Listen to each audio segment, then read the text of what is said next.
Hello, नमस्कार प्यारे विद्यार्थियों। आज हम थोड़ा डिस्कस करेंगे सिलेबस के बारे में बीएससी की। और बीएससी अपना पार्ट थर्ड कौन सा है? BSc part 3। इसके अपने सिलेबस में कौन कौन से टॉपिक हैं बीएससी पार्ट थर्ड में? और वैसे आपको बताइए सबको कि अपन जो है ऑनलाइन कोर्स स्टार्ट कर रहे हैं बीएससी वाला। और बीएससी के ऑनलाइन कोर्स में आपको इस तरह से पढ़ाया जाएगा कि इसमें इस पूरा मैटर जो आपको यूनिट का वो पूरा करवाया जाएगा। वैसे अपन यूनिवर्सिटी के अंदर एग्जाम के अंदर है ना, किसी यूनिट में अगर 2 पार्ट है तो बच्चे के 1 पार्ट कर लें तो उनका 1 क्वेश्चन हो जाता है। लेकिन आगे कंपटीशन एग्जाम है या जैसे आप इंट्रेंस का एग्जाम देंगे आगे जैसे एमएससी के लिए, उसके लिए आपको पूरी बुक याद होनी चाहिए। और हम हर चैप्टर में है ना, हर टॉपिक में और हर चैप्टर हर भाग में हम इस तरह से करेंगे कि पूरे सिलेबस के साथ में आपको मैं कॉम्पिटिटिव एग्जाम में ऑब्जेक्टिव क्वेश्चन कैसे आते हैं उन टॉपिक में से वो भी आपको साथ में कवर करवाऊंगा मैं, ताकि आपके एंट्रेंस एग्जाम के अंदर भी आपको सहायता मिले। और आपको पता है जैसे आजकल बच्चे जो हैं 1 वीक सीरीज पढ़ के पास हो जाते हैं, लेकिन बाकी फिर एमएससी करने के बाद दिक्कत आती है कंपटीशन एग्जाम में बीएससी वाली बुक ढंग से पढ़ी हुई नहीं होती। तो हम क्या करेंगे, इस बीएससी वाली बुक को, केमिस्ट्री वाले पार्ट को बहुत अच्छे तरीके से पढ़ेंगे। और मैं चाहता हूँ कि आप भी इस चीज को बड़े मतलब सीरियसली लेके अच्छी तरह से पढ़ें, ताकि आगे आपको एमएससी में दिक्कत ना आए और आगे कंपटीशन एग्जाम कोई भी हो उसके अंदर आपको क्या आगे फिर दिक्कत ना रहे। इन चीजों के लिए ये थोड़ा सा आपको ध्यान रखना है। तो हम इसको पूरा पार्ट कवर करेंगे और किस पार्ट में कौन सी चीजें इंपॉर्टेंट है, एग्जाम में किस टाइप से क्वेश्चन आते हैं वो, और कॉम्पिटिटिव एग्जाम में उसमें से ऑब्जेक्टिव क्वेश्चन कौन कौन से बनते हैं उनके बारे में हम पूरा डिटेल से डिस्कस करेंगे। ठीक है ना? तो आज हम थोड़ा सा पहले हम सिलेबस के बारे में थोड़ा सा डिस्कस कर रहे हैं कि आपकी बीएससी पार्ट थर्ड में इनऑर्गेनिक, ऑर्गेनिक और फिजिकल 3 जो पार्ट है उन पार्ट में हमारे कौन कौन से यूनिट हैं और कौन कौन से यूनिट में कौन कौन से भाग है, उसमें टॉपिक कौन कौन से, उसको थोड़ा सा डिस्कस करते हैं आज हम। थोड़ा सा इसको आप देख लें ताकि आपके थोड़ा एक प्री आपके दिमाग में एक थोड़ा सा आइडिया बन जाए कि हमारे सिलेबस में बीएससी पार्ट थर्ड में अपने ये चीजें हैं, इनको हम थोड़ा कवर करना है। ठीक है ना? और इसको बड़े ढंग से तरीके से सलीके से करना हमें। ठीक है ना?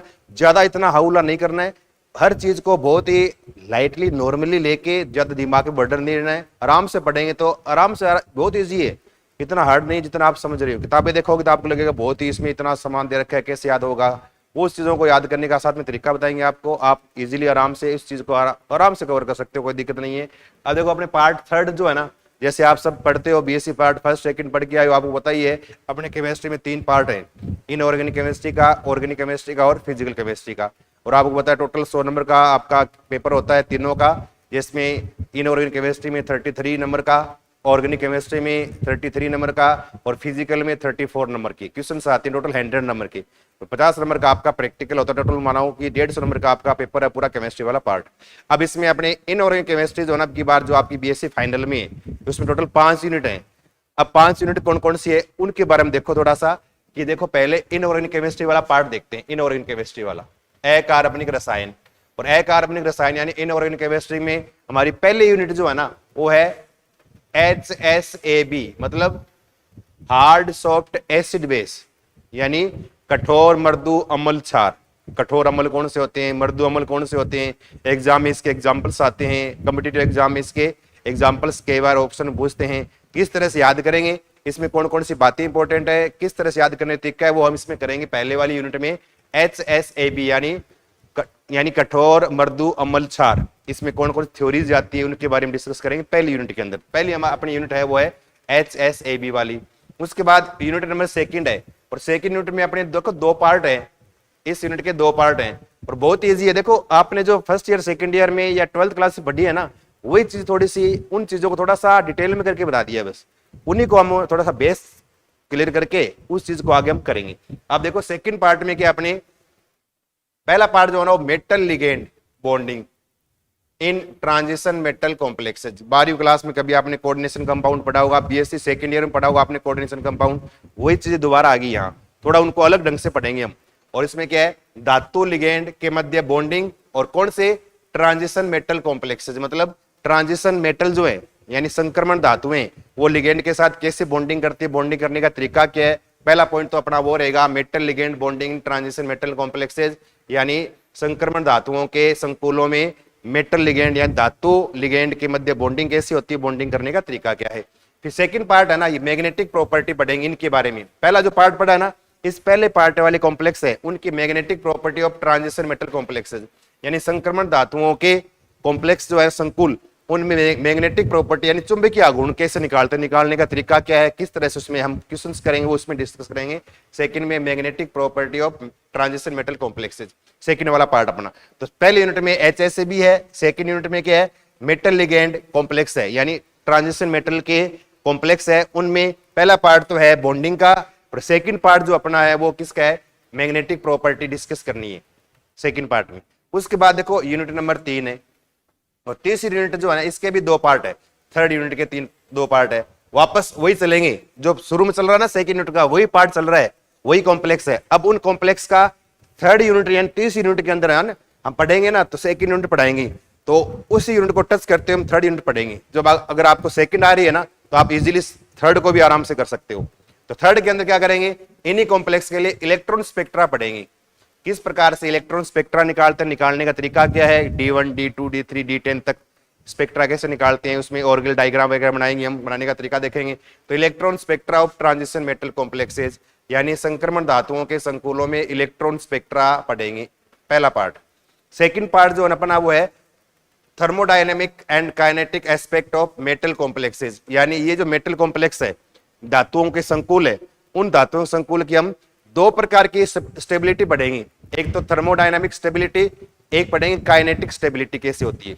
तो कॉम्प्लेक्सेस में स्टेबिलिटी कैसे आती है, उसको कौन कौन से कारक या फैक्टर इफेक्ट करते हैं, करने का तरीका क्या है, फिर इसमें 2 प्रकार की थर्मोडायनेमिक क्या होती है, काइनेटिक स्टेबिलिटी क्या होती है, उनके बारे में पूरा डिस्कस करेंगे इस थर्ड यूनिट के अंदर। तो यानी सेकेंड और थर्ड 2 यूनिट है ना, ये दोनों यूनिट के अपने कॉम्प्लेक्स कंपाउंड यानी संकुल यौगिकों की है।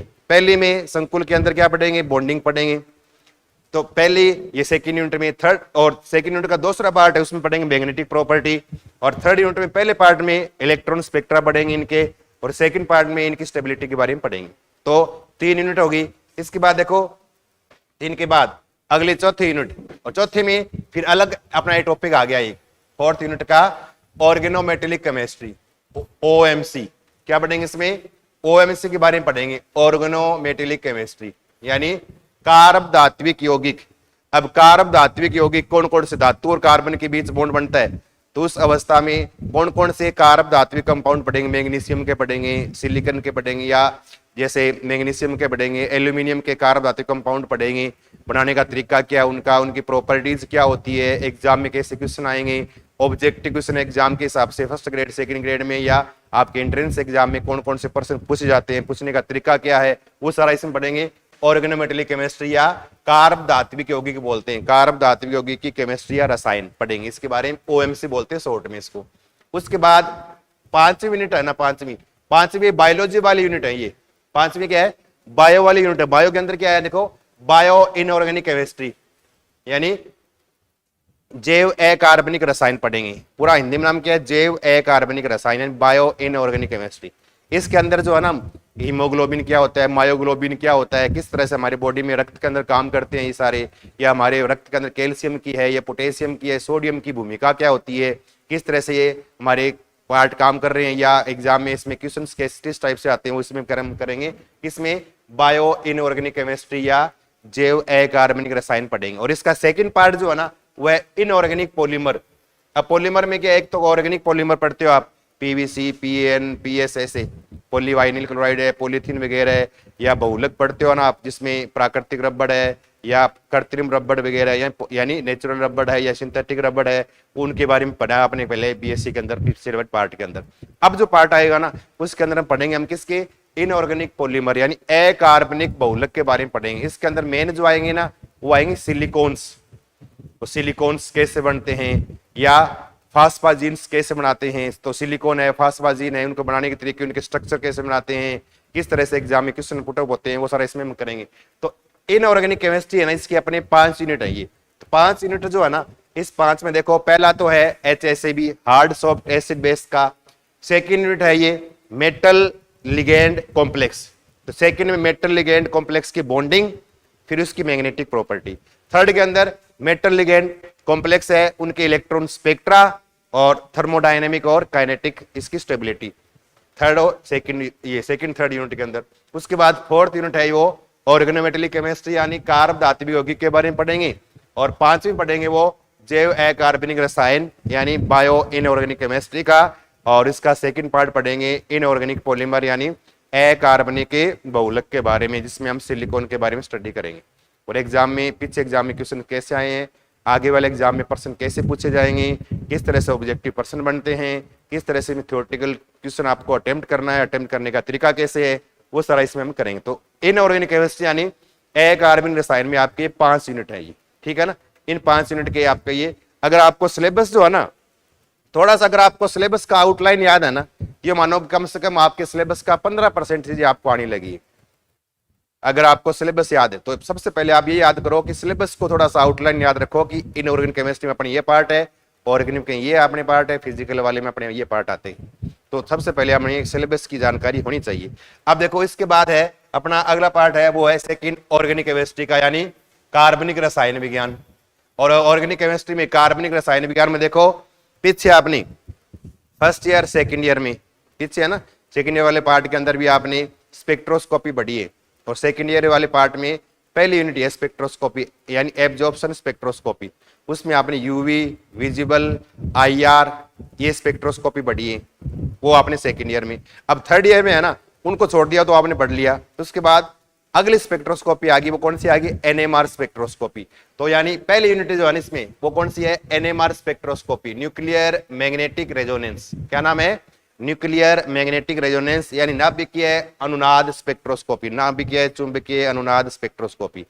तो एनएमआर है क्या, एनएमआर कौन दर्शाता है, इसमें पीक निकालना, किस प्रकार से ग्राफ बनते हैं, किस तरह से इसमें फिर आपने सिल्डिंग इफेक्ट है, डी सिल्डिंग इफेक्ट है, कैसे इसमें शॉर्ट नोट बनते हैं, कैसे इसमें छोटे पर्सन बनते हैं, बड़े क्वेश्चन बनते हैं, वो सारा हम एनएमआर में पढ़ लेंगे। बहुत ईजी है, एक बार देखोगे तो आपको लगेगा बहुत हार्ड है, लेकिन हम करने शुरू कर देंगे ना तो आपको लगेगा बहुत ईजी चीज है, ऐसा कुछ इसमें हार्ड है नहीं।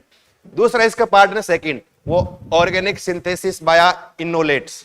तो इनोलेट्स जो आए ना, उसके थ्रू किस प्रकार से मेलोनिक एसिड वगैरह है उनके बारे में हम पढ़ेंगे, थोड़ा एसिड के बारे में, किस प्रकार से इनोलेट है वो अन्य कंपाउंड बनाने के अंदर हमारे कैसे सहायता करते हैं। तो इनोलेट के अंदर इसके 2 पार्ट है। तो पहली यूनिट के 2 पार्ट है, एनएमआर का और एक ऑर्गेनिक सिंथेसिस बाय इनोलेट्स, ये पढ़ेंगे। फिर देखो सेकंड यूनिट जो है ना, सेकंड में है ना हेटेरोसाइक्लिक कंपाउंड है, विषम चक्रीय यौगिक, हिंदी में क्या बोलते हैं, विषम चक्रीय यौगिक यानी हेटेरोसाइक्लिक कंपाउंड। और हेटेरोसाइक्लिक कंपाउंड मतलब साइक्लिक कंपाउंड, उसमें कोई एक एलिमेंट डिफरेंट लगा दिया, नाइट्रोजन लगा दिया, ऑक्सीजन लगा दिया, सल्फर लगा दिया, अलग अलग कंपाउंड बनेंगे। उसमें आपके 5-6 मेन कंपाउंड है, 5-6, थायोफिन है, पिरोल है, या फिर जैसे पिरोल है, थायोफिन है, ऑक्सीरेन बोल दें या है ना, तो ये कुछ है, या फिर पीरिडीन है, उनके बारे में कैसे उनको बनाते हैं, बनाने का तरीका, उनकी केमिकल रिएक्शंस कैसे होती है, किस तरह से उसके अंदर हमें इसके यूजेज क्या होते हैं, तो सारे इसके अंदर पढ़ेंगे। किसमें, हेटेरोसाइक्लिक कंपाउंड में। तो हेटेरोसाइक्लिक कंपाउंड वाला ये इंपॉर्टेंट टॉपिक है और कंपटीशन एग्जाम में भी इसमें से बहुत सारे क्वेश्चन आते हैं।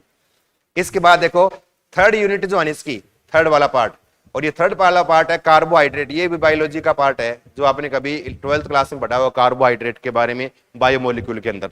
और कार्बोहाइड्रेट है क्या, उसकी टाइप्स कितनी होती है, मोनोसेकेराइड, डाइसेकेराइड, पॉलीसेकेराइड कौन कौन से हैं, उनकी रिंग कैसे बनाते हैं, उनका डायग्राम या उसके स्ट्रक्चर कैसे बनाते हैं। बहुत ईजी है, एक पकड़ लोगे ना आप, एक पॉइंट पकड़ लोगे, उसी को आगे हम बढ़ाते जाएंगे और आगे उसकी स्ट्रक्चर बनती चली जाएगी।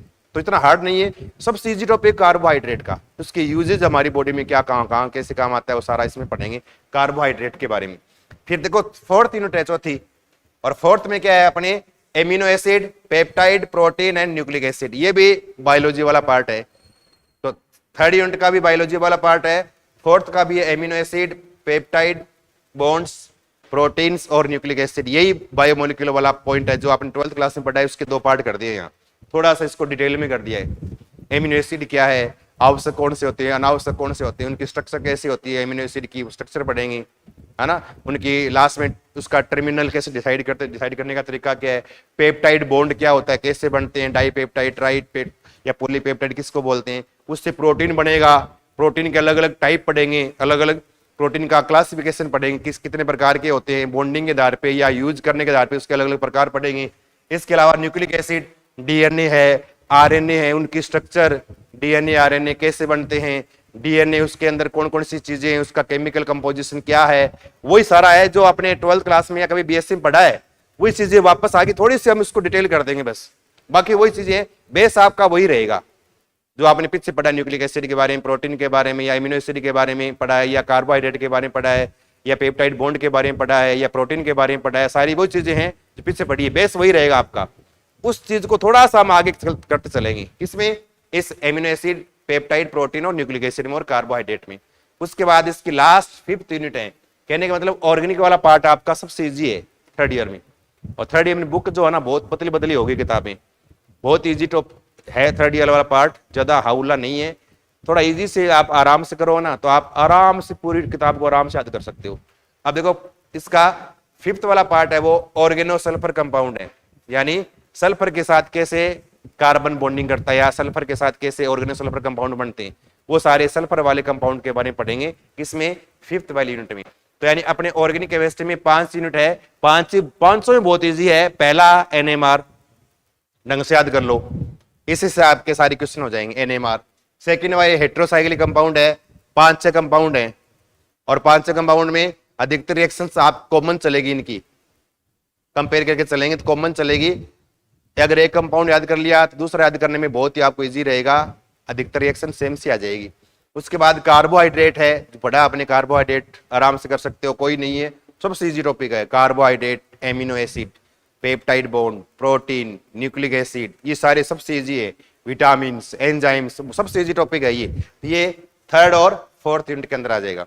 और 5th के अंदर अपने है ना वो कौन सा है, ऑर्गेनो सल्फर कंपाउंड है। सल्फर के कंपाउंड कौन कौन से हैं, किस तरह से कंपाउंड बनते हैं, उनकी स्ट्रक्चर कैसी है और उनकी केमिकल रिएक्शंस वगैरह कैसी होती है, वो इसके अंदर हम क्या है 5 यूनिट के अंदर कर लेंगे आराम से। सबसे इजी है ये ऑर्गेनिक वाला पार्ट, ठीक है ना, छोटा सा पार्ट है, ज्यादा नहीं है, थोड़े से टॉपिक है, इजीली आप आराम से पढ़ते जाओगे, आराम से हो जाएंगे, कोई दिक्कत नहीं है। अब देखो इसके बाद अगला फिजिकल का पार्ट है, और फिजिकल का पार्ट जो है ना, अब बीएससी फाइनल में फिजिकल वाला पार्ट थोड़ा सा क्वांटम पे बेस्ड आ गया, ये कहते फिजिक्स पे बेस्ड अधिकतर पार्ट जो है, ये थोड़ा सा आपको अलग से ढंग से करना पड़ेगा।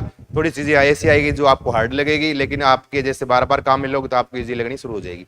अब देखो इसमें पहला पार्ट है एलिमेंट्री क्वांटम मैकेनिक्स, तो थोड़ा सा क्वांटम मैकेनिक्स के बारे में पढ़ेंगे हम पहला।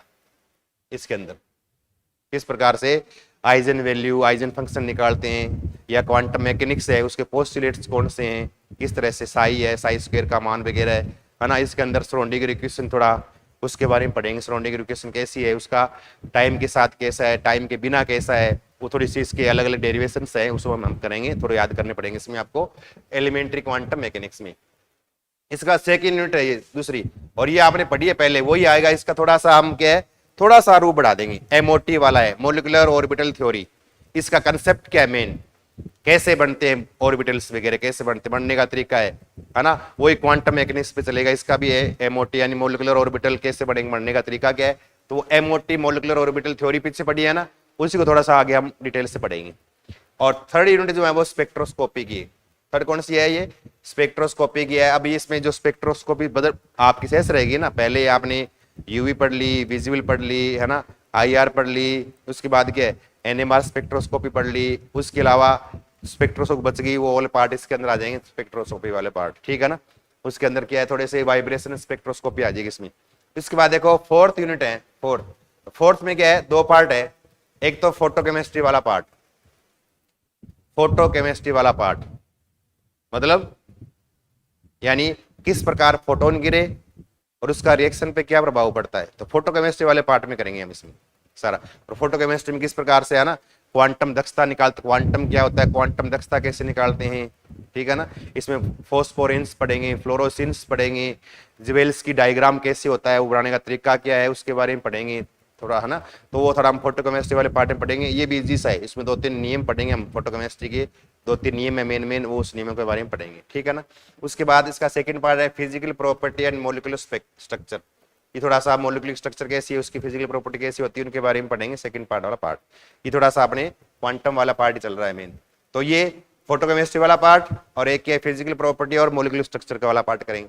और 5वीं यूनिट जो है ना आपकी, ये आपने पहले पढ़ी है, सॉल्यूशन क्या है, सॉल्यूशन के टाइप्स क्या होते हैं, फिर सॉल्यूशन के अंदर हम पढ़ेंगे कोलिगेटिव प्रॉपर्टीज यानी अणु संख्या के गुण धर्म के बारे में पढ़ेंगे। सॉल्यूशन के 4 अणु संख्या गुण धर्म, 4 कोलिगेटिव प्रॉपर्टीज होती है, वाष्प दाब में अपेक्षिक अवनमन, relative lowering in vapour pressure, एक पढ़ेंगे एलिवेशन बॉइलिंग पॉइंट, क्वथनांक घूर्णन, डिप्रेशन, फ्रीजिंग पॉइंट, हिमांक, अवनमन, ऑस्मोटिक प्रेशर, परासरण दाब, ये 4 पढ़े पीछे कभी आपने, वही चीजें दोबारा आ जाएगी, थोड़ा सा डिटेल से पढ़ेंगे, इसका तरीका क्या है, किस तरह से एग्जाम में क्वेश्चन आते हैं, वो सारे इसमें करेंगे, ठीक है ना।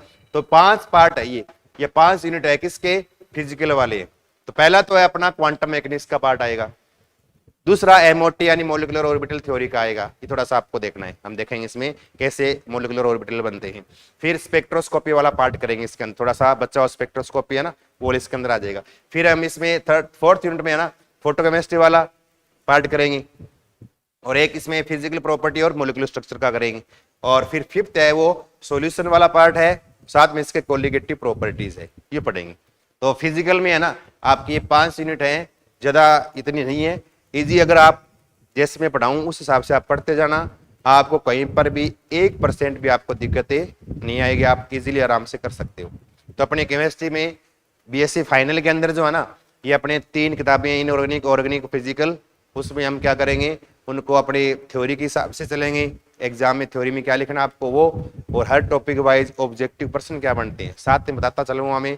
अगर आप नोट करना चाहें तो साथ नोट कर सकते हो, ताकि आगे आपके एंट्रेंस एग्जाम के अंदर भी आपको बुक दोबारा ना पढ़नी पड़े, उन्हीं से आपका काम चल जाएगा। तो साथ में हम कंपटीशन एग्जाम के हिसाब से पढ़ेंगे, और साथ में अपने बीएससी के थ्योरेटिकल पार्ट जो आपको एग्जाम में करना है उस हिसाब से हम साथ साथ करते चलेंगे, ठीक है ना। तो अपने ये बीएससी के 3 पार्ट है, देख लो एक बार दोबारा बता देता हूँ, देखो इस तरह से इनऑर्गेनिक वाला पार्ट है, इसके ये 5 यूनिट हैं, 5 इनऑर्गेनिक की। उसके बाद ऑर्गेनिक वाला पार्ट है, इसके ये 5 यूनिट है, इजी हैं। उसके बाद फिजिकल वाला पार्ट है, फिजिकल के अंदर भी अपने ये 5 यूनिट हैं। तो यानी बीएससी पार्ट 3rd में अपनी टोटल कितनी है, 15 यूनिट हैं, 15 में 5 5 5, और बहुत इजी है, थोड़ा सा हमें इसको डिस्कस करना है। और डेली है ना, आप डेली अगर 1-2 घंटे आप इस चीज को पढ़ोगे तो आप इजीली आराम से 4-5 महीने में आप अपना ये पूरा केमिस्ट्री वाला पूरा सिलेबस के आराम से कवर कर सकते हैं, ठीक है ना। तो हम अपन कल से स्टार्ट करेंगे, ऑर्गेनिक वाले पार्ट से शुरू करेंगे, कार्बनिक रसायन से, वहाँ 1st unit 2nd 3rd 4th कैसे चलती है, करने का तरीका क्या है वो आपको बाद में करवाएंगे, ठीक है ना। तो आज आप एक बार ये सिलेबस वाला पार्ट देख लो, थोड़ा सिलेबस को डिस्कस कर लो, थोड़ा सा इसको आप एक बार दिमाग में उतार लो, ताकि आपके थोड़ा सा आउटलाइन याद रहे कि अपने क्या पढ़ रहे हैं और आगे हमें क्या पढ़ना है, ठीक है। धन्यवाद।